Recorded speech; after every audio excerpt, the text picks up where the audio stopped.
I've been invited to many prophecy conferences, but this is the first one that I was allowed to talk about prophecy. Could the apparitions that perform numerous signs and wonders that the Catholic Christians revere and worship also be the same things that Muslims will also worship? Our spiritual link is so connected to Israel that whatever God promised Israel as a blessing can come upon us as Gentiles. By 2015, Muslims will make up a majority of the Russian army. Get the entire conference today. All messages on audio tape or CD for only $119 plus $10 shipping, or on DVD for only $199 plus $10 shipping. When you order all the sessions, we will send you absolutely free the historic Convocation, where 8 speakers were together on one panel for 3 exciting hours. Call now toll-free 1-888-463-7639 and have your credit card ready. Why does he fight these Muslim nations? He tells you why. Verse 8, for it is the day of the Lord's vengeance, the year of recompense for the cause of what? Zion. And then he destroys the oil, which we shared with you already. Okay? Ezekiel 27, 28, 29, 30, 31, 32, 33. Takes hours just to go over the stuff when the nations are thrown into the pit, one by one, into the pit, into the pit. Antichrist tries to change times and laws. Who's trying to change all your laws, my American friends? Every country in the Middle East is taken over by Islam. What happens? Secular laws taken out, Islamic laws introduced. The times are changed. What time? What's time? Calendar. Time. You can look at all these interpretations as times. Let's see. He changes the cosmos, the planetariums. You're waiting for an Antichrist that ain't coming. He changes the times. Why? Because right now the whole world uses Anno Domini. Satan hates that. He does not like Anno Domini. Look at every single Islamic culture when they changed it, take an Anno Domini, and they enter the AH. After the Hijrah of Muhammad, by the way, the calendar of Islam began not in Mecca. It began when Muhammad immigrated from Mecca to Medina, and that's where the advent of Islam began, in Medina. Why?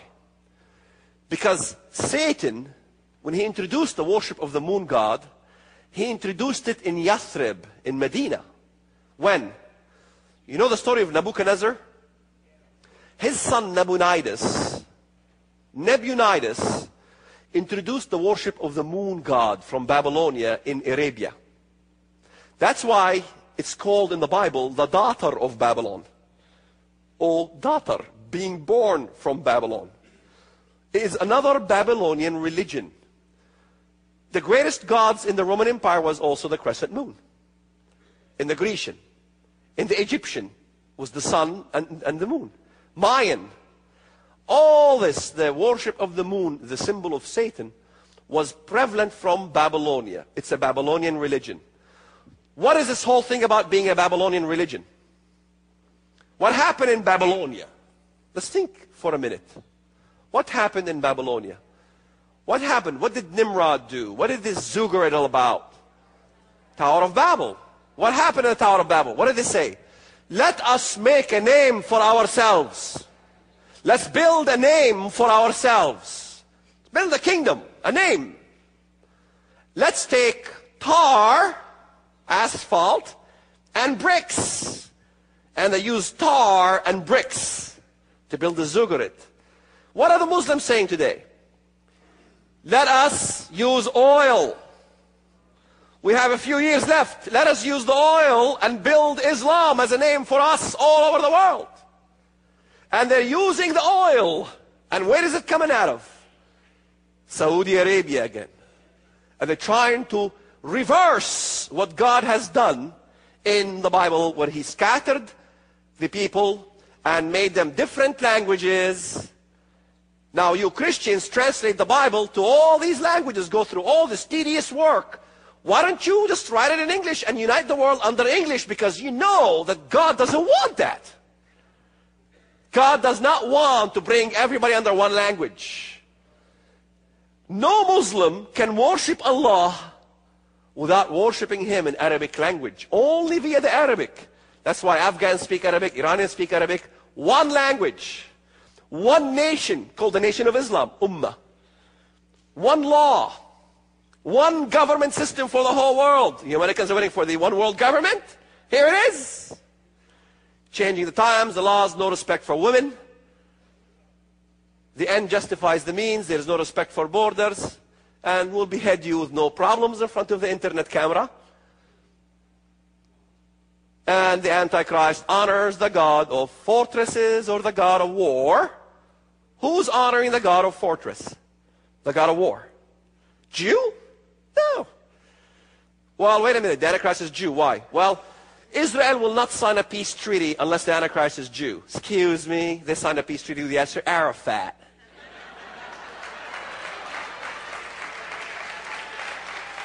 And he was no Jew. And he did worship a single God called Allah. Because they say, well, he does not honor the God of his fathers. Some translations have God. It's really Eloha, gods, plural.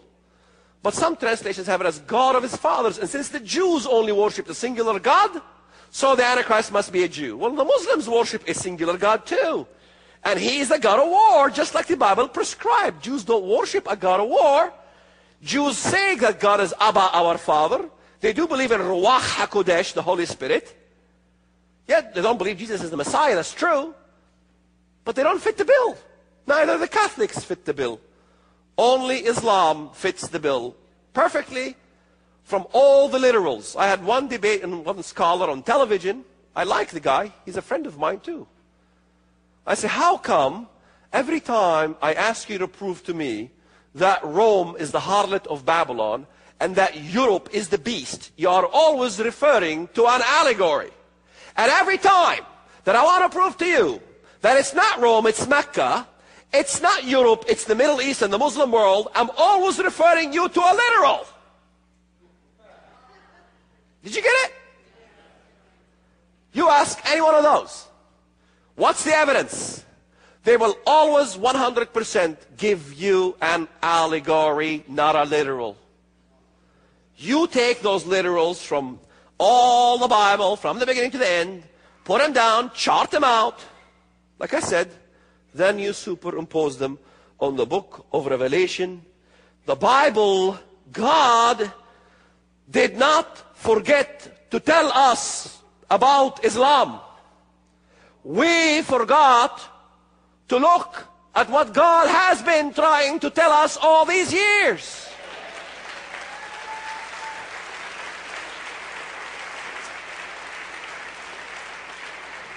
And when we Christians complain, we don't like the media.